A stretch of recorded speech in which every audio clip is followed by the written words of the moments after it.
Hello दोस्तों, और आप लोगों के सामने एक नया वीडियो लेकर आ गए हैं।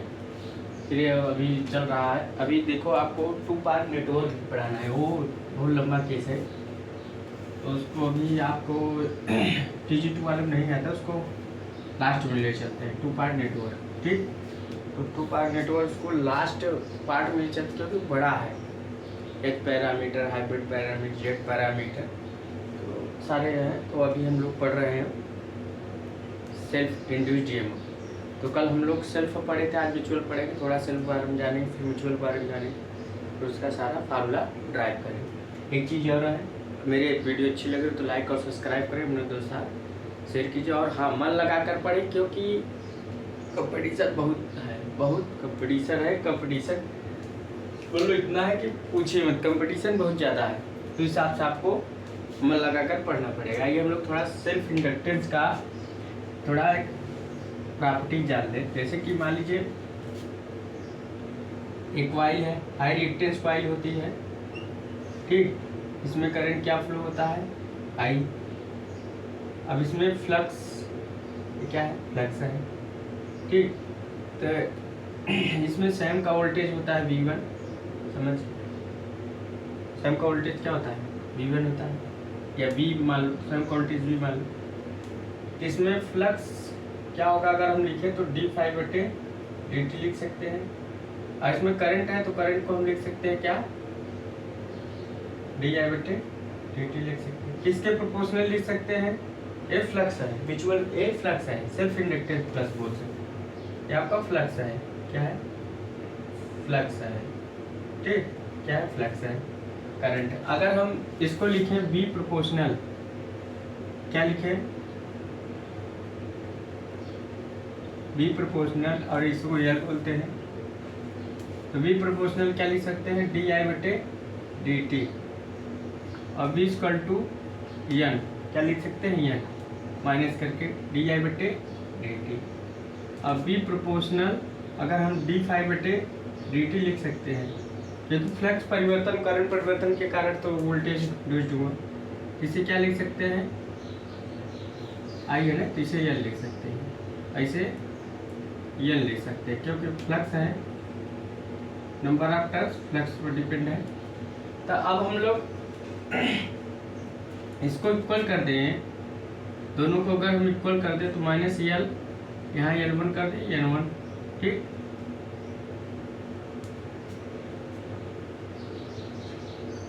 अब देखते हैं, अब दोनों को अगर हम बराबर कर दिए तो di/dt से I1 कर लो, इसे ∅1 कर लो, क्योंकि इसका I1 करंट है, ये ∅1 मान लेंगे सीधा सा, और माइनस N1 d∅1/dt। तो माइनस माइनस तो कैंसिल हो गया, इसको भी हटा दो तो I1 हम लिख सकते हैं, N1 और ∅1। तो L1 इक्वल टू, ये L1 है, ये L1 है, तो L1 इक्वल टू क्या हो गया, N1 ∅1 I1। कैसे आया वो मैं आपको बता रहा हूँ। ऐसे L2 लिख सकते हो, L2 क्या लिख सकते हो, N2 ∅2/I2, समझ गए।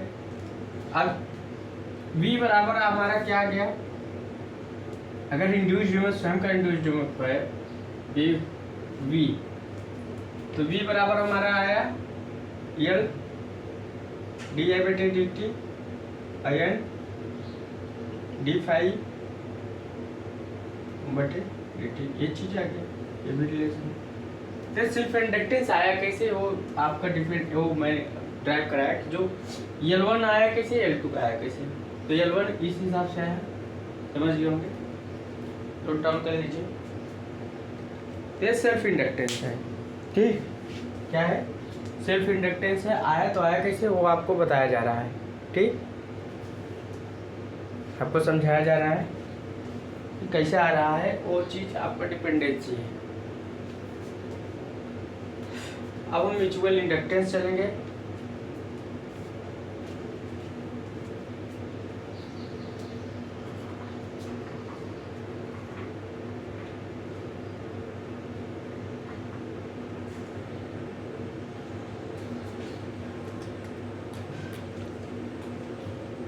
जो हमारा इंड्यूस्ड ईएमएफ जनरेट हुआ आई के परिवर्तन के कारण या फ्लक्स परिवर्तन के कारण, इसलिए इसके प्रोपोर्शनल है। चाहे भी लिखो चाहे ही लिखो।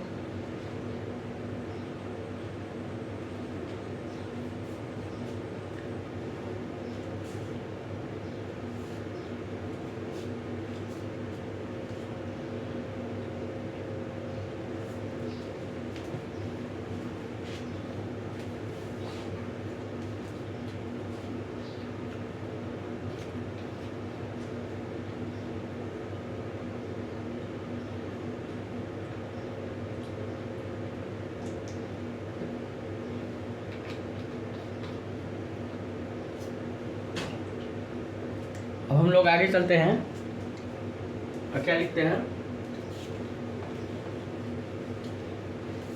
Mutual inductance. क्या लिखेंगे, म्यूचुअल इंड्यूस्ड या म्यूचुअल इंडक्टेंस। चाहे इंडक्शन लिख लो, इंडक्शन लिख लो। अब इंडक्शन क्या हमने कहा था, घटना है। इंडक्शन क्या है, जब प्रथम कुंडली में अगर हम करंट में परिवर्तन करेंगे तो दूसरी कुंडली में विद्युत चुंबकीय प्रेरण की घटना घटेगी, उसे हम म्यूचुअल इंडक्शन बोलते हैं। अगर हम पहले कुंडली में पहला कॉइल ये है मान लीजिए और सेकेंड कॉइल ये है, अगर हम इसमें करंट परिवर्तन किधर करें तो दूसरी कुंडली में विद्युत चुंबकीय प्रेरण की घटना घटेगी, उसे हम म्यूचुअल इंडक्शन बोलते हैं। हम लिख सकते हैं क्या, प्रथम कुंडली में करंट परिवर्तन की दर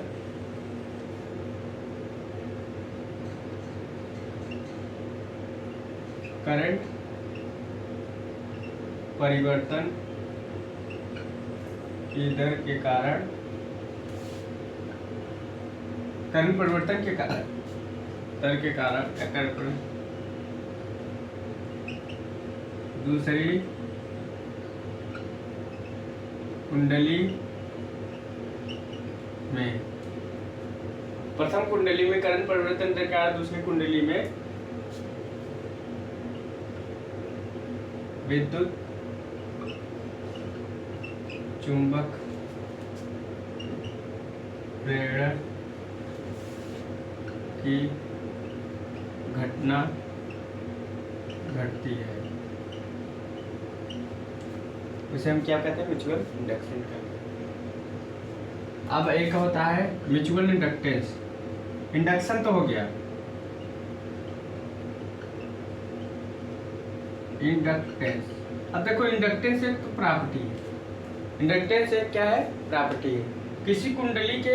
किसी कुंडली का वह इलेक्ट्रिक वह वैद्युत गुण है जो प्रथम कुंडली में फ्लक्स परिवर्तन के कारण दूसरी कुंडली में विद्युत वाहक बल उत्पन्न होता है, उसे प्रथम कुंडली के सापेक्ष दूसरी कुंडली का म्यूचुअल इंडक्टेंस। प्रथम कुंडली में फ्लक्स परिवर्तन के कारण दूसरी कुंडली में विद्युत वाहक बल उत्पन्न होता है, उसे प्रथम कुंडली के सापेक्ष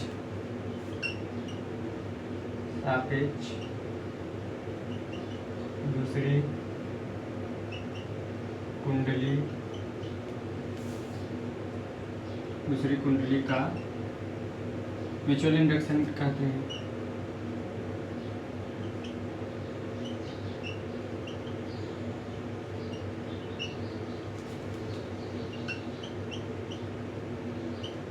इसे एम से डिनोट करते हैं, इसे एम से डिनोट या प्रदर्शित। इसका मात्रक हेनरी होता है, मात्रक हेनरी होगा। नोट डाउन कर लीजिए। अब म्यूचुअल इंड्यूस्ड ईएमएफ क्या होता है, ऊपर वाला नोट डाउन कर चुके होंगे। म्यूचुअल इंड्यूस्ड ईएमएफ आपका क्या होता है, इंड्यूस्ड ईएमएफ मतलब उत्पन्न होगा म्यूचुअल के कारण हुआ, सेल्फ कारण हुआ, ज़्यादा कुछ है नहीं सब चीज़ों में।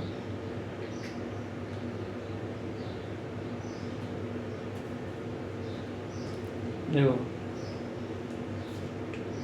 मैं बताता हूँ, देखो इंडक्शन और इंडक्टेंस के बारे में समझिए। इंडक्शन एक घटना है जो विद्युत चुंबकीय प्रेरण की घटना है। इंडक्टेंस है उसकी प्रॉपर्टी है mutual induced EMF. Mutual induced EMF, तो म्यूचुअल इंड्यूस्ड ईएमएफ क्या है,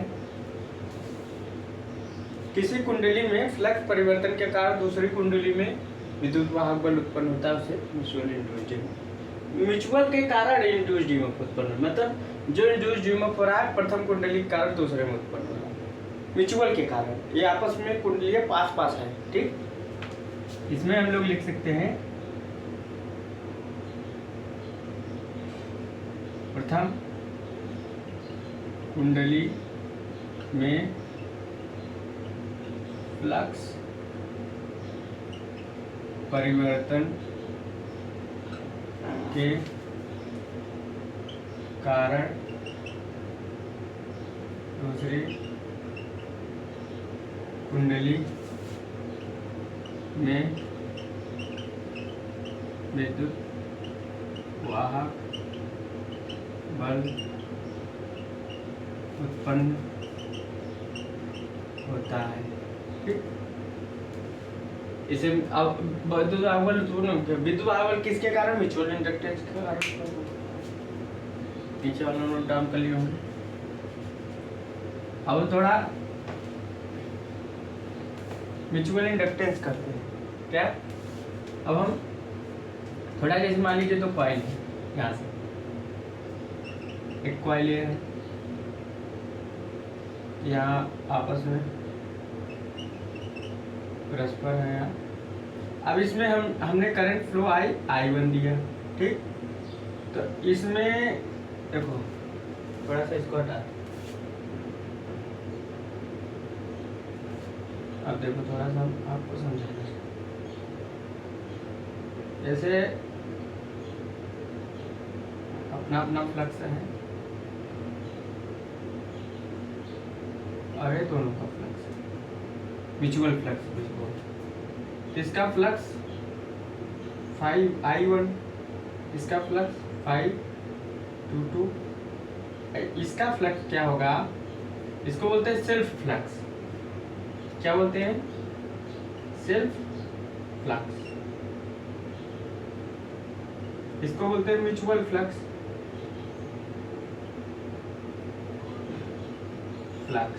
म्यूचुअल फ्लक्स, तो म्यूचुअल फ्लक्स आपका क्या होगा 512। अब इसके कारण जो फ्लक्स इसमें सेकेंडरी में इंड्यूस्ड उत्पन्न होगा, क्या होगा B2। क्या होगा B2। तो B2 किसके कारण आया, इस प्राइमरी कॉइल के कारण, प्राइमरी कॉइल के कारण आया।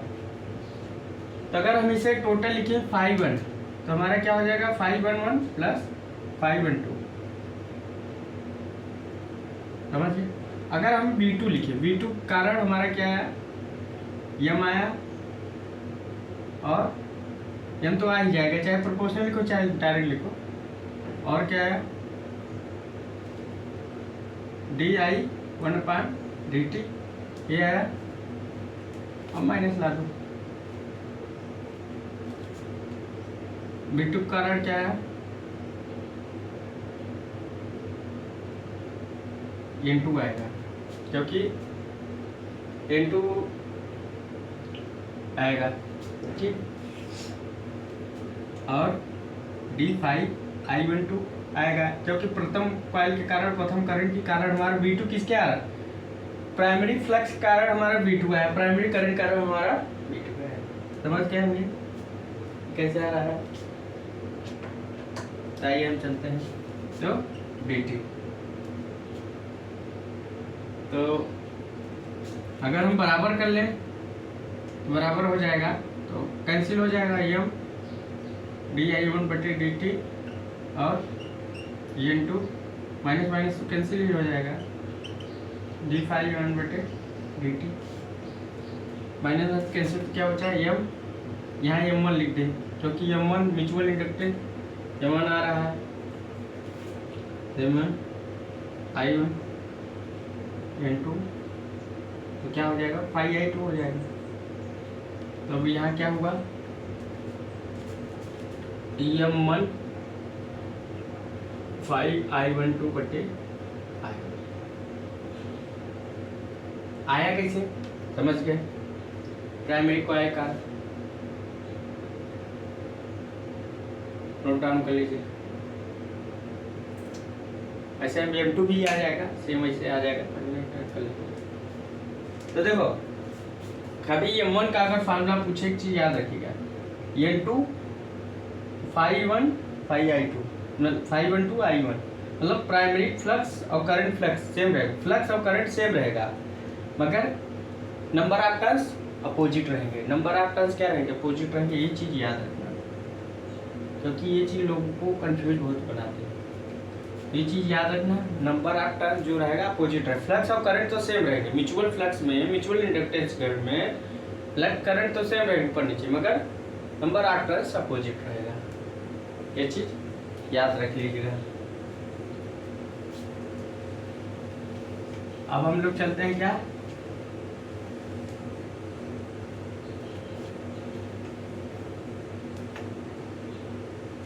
और आगे बढ़ते हैं।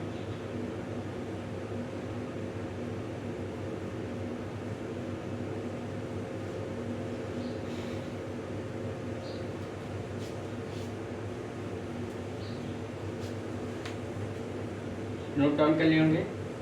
अगर हम क्या लाएं, अगर हम एक फ्लक्स और इधर को लाएं तो क्या, अगर हम अभी ये वाला डायग्राम हम थोड़ा ऐसा बनाएं, ठीक है।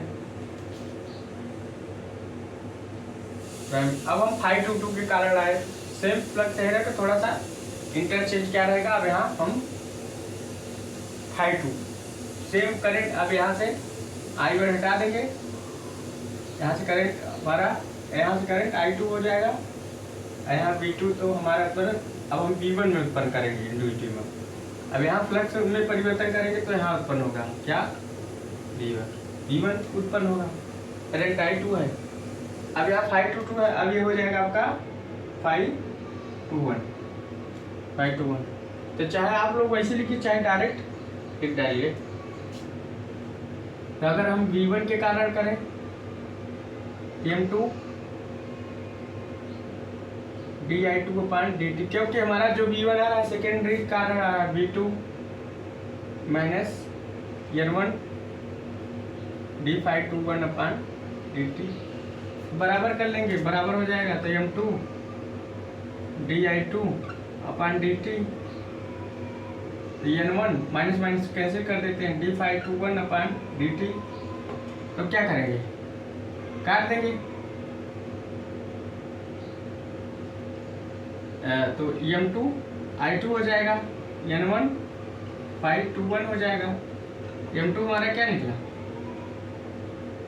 m2 हमारा क्या निकला, n1 521/I2। अब देखो करंट फ्लक्स सेम है, मगर turns, number of turns opposite है। समझ गए, नंबर ऑफ टर्न्स क्या है, अपोजिट है।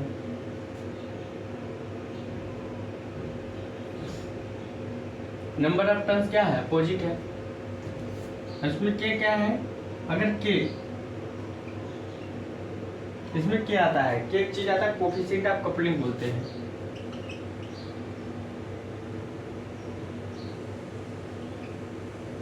Coefficient of coupling, coefficient of coupling. अगर कोफिशिएंट ऑफ कपलिंग है तो अगर हम के बराबर लिखें तो यहाँ क्या हो जाएगा 5/2/5। अगर हम K1 करके लिखें और K2 में क्या आ जाएगा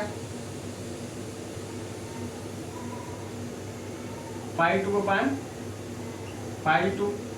आई इसका मतलब क्या है, टोटल दोनों का मतलब होता है mutual flux upon total flux, mutual flux upon total flux. ठीक, तो नोट डाउन कर लीजिए, ये भी आपका फार्मूला बन गया।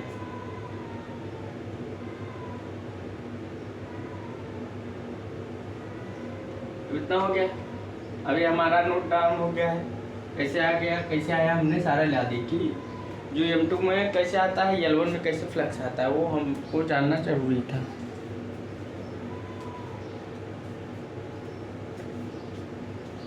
इसमें हम 3 फार्मूला नोटेट करेंगे।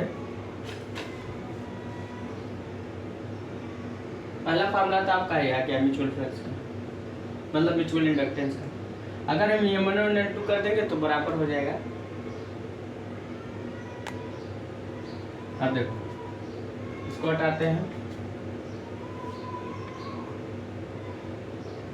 नोट डाउन कर लेंगे और फिगर पे हटा देते हैं।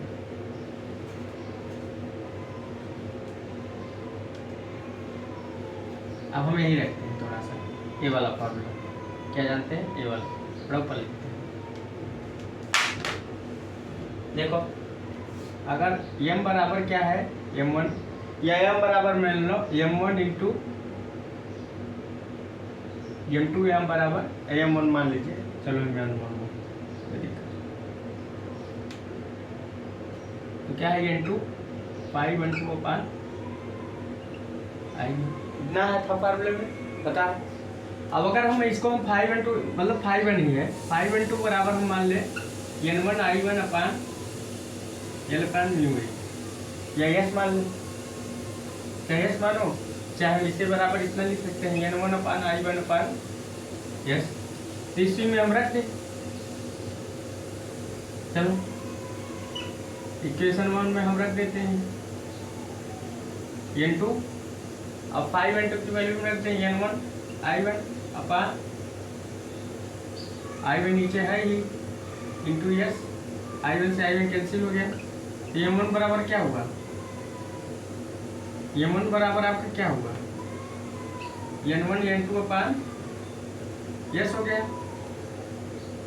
n2 नीचे रहेगा n2/s हो गया, ये भी फार्मूला हो गया। अब इसको हम इस तरीके से लिख सकते हैं m1 या m लिखो, m1 को हम m1 या m2 को हम लोग m1 = m2 को हम लोग क्या मानेंगे, यस मानेंगे। ठीक, अब यहाँ हम 1 लिख देते हैं, कोई दिक्कत नहीं। अब इसको हम लिख सकते हैं n1 n2/L/μ के ऊपर चला जाएगा, इतना लिखते हैं। तो m1 = क्या हो जाएगा n1 n2/μ ये भी कहीं कहीं फार्मूला आ जाता है, नोट डाउन करिएगा, भूलिएगा नहीं, बहुत फार्मूले आते हैं।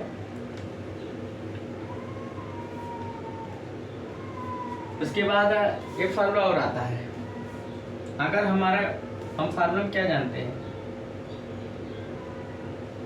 हम फार्मूला में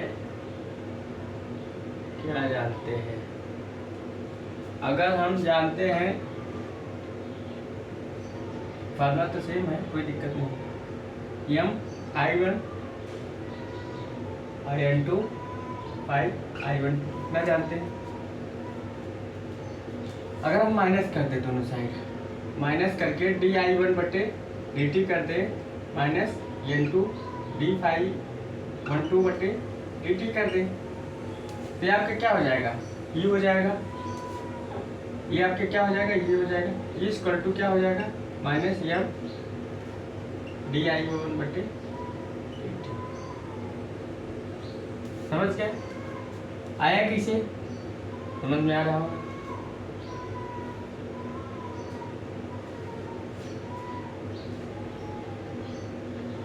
तो सारा फार्मूला आपको समझ में आ गया। करना क्या है और लड़ना क्या। अब इतना तो हम पकड़ लिए म्यूचुअल। अब हम इतना फार्मूला जानते हैं, हम ये वाला भी फार्मूला जानते हैं, ये भी हमारा फार्मूला ही है, ये भी फार्मूला है, ये फार्मूला, 2 फार्मूला, 3 फार्मूला, 4 फार्मूला। अब एक चीज़ हम और जानते हैं, नोट डाउन करते जाइएगा। हम लोग क्या जानते हैं, अगर हम m1 = m2 बराबर कर दें, m हमने लिखा है ना, तो ये माना अगर हम केस में लिखे स्टार्ट करके m1 = m2 = m ना करें, तो अगर हम m बराबर लिखें, क्या लिखें, m बराबर, इसे नोट डाउन कर लिए होंगे, नोट डाउन करते जो m लिखें तो हमारा क्या हो जाएगा, n2 5n2/i1 और इंटू n1 5/2 इतना होगा, इतना होता है। अगर हम इसमें 5n × 5/2 आगे से हम गुणा कर दें, क्या कर दें, 5n 5/2 ऊपर नीचे गुणा कर दें, क्या करते हैं, 5n 5/2 ऊपर नीचे गुणा कर दें, तो हमारा क्या हो जाएगा, इसको नोट डाउन करते जाइए थोड़ा। तो हमारा हो जाएगा n2 5/2/i2, n2 5/2/i2 करते हैं, ठीक। और n1 5n/i1, क्योंकि सेल्फ इंडक्टेंस में कोई अपोजिट नहीं है। अगर 5n है तो i1 है, n1 है। म्यूचुअल इंडक्टेंस में अपोजिट है, 5n i1 तो सेम रहेगा, 5 और i1 की वैल्यू सेम रहेगी, मगर n2 की वैल्यू अपोजिट रहेगी। और यहाँ क्या हो जाएगा, 5n2/5n और 5/2/5। समझ रहे हो? इधर नोट डाउन कर लियो क्या आप लोग, नोट डाउन कर लीजिए। तो आगे अब ये किसकी वैल्यू हो जाएगी, k की वैल्यू हो जाएगी, ये क्या हो जाएगा, k1 k2 की वैल्यू हो गई। और क्या हो जाएगा, L1 ये आपका जो किसकी वैल्यू है, L1 ये L2 की। अब समझ गए होंगे क्या है, k1 = k2 = k मान लें, k² हो जाएगा, और ये क्या हो जाएगा, m² अगर मान लें, क्या कि ये m² है, यहाँ भी m² है, यहाँ भी m² है।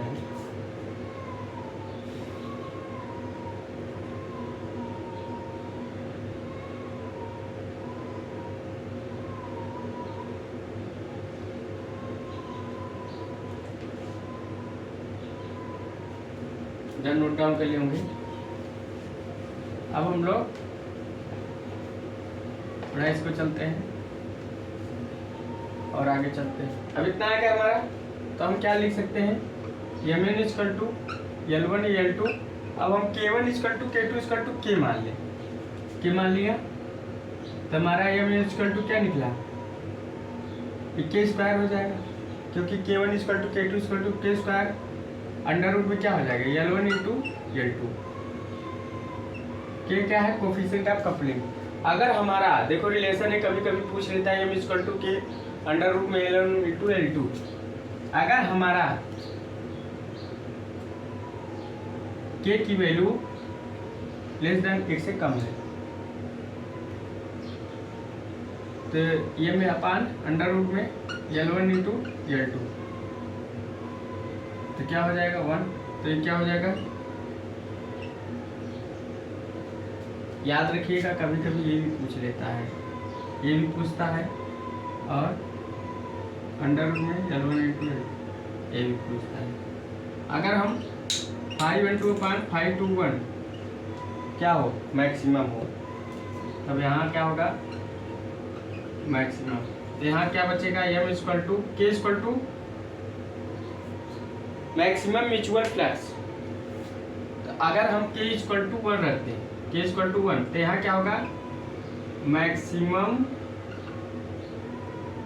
म्यूचुअल फ्लक्स प्रोड्यूस होगा। ये चीज़ याद रखिएगा, कभी कभी पूछ सकता है कि इक्वल टू अगर हम रखें तो क्या हो सकता है, मैक्सिमम म्यूचुअल फ्लक्स हो जाएगा। समझ रहे होंगे। अब हम लोग इसको नोट थोड़ा डिलीट कर देते हैं, अब आगे चलते हैं। समझ रहे होंगे कैसे आ रहा है। तो आगे चलते हैं, तो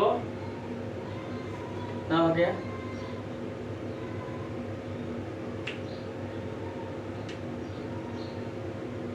अगर हम इतना करें, अभी हो गया, तो हम क्या लिखने जा रहे थे, क्यू इक्वल टू, तो हम इसको लिख सकते हैं M equal to under root में L1 L2। एक कब लिखे, जब मैक्सिमम म्यूचुअल फ्लक्स, जब के की वैल्यू 1 हो गई तो वहाँ मैक्सिमम म्यूचुअल फ्लक्स उत्पन्न हो।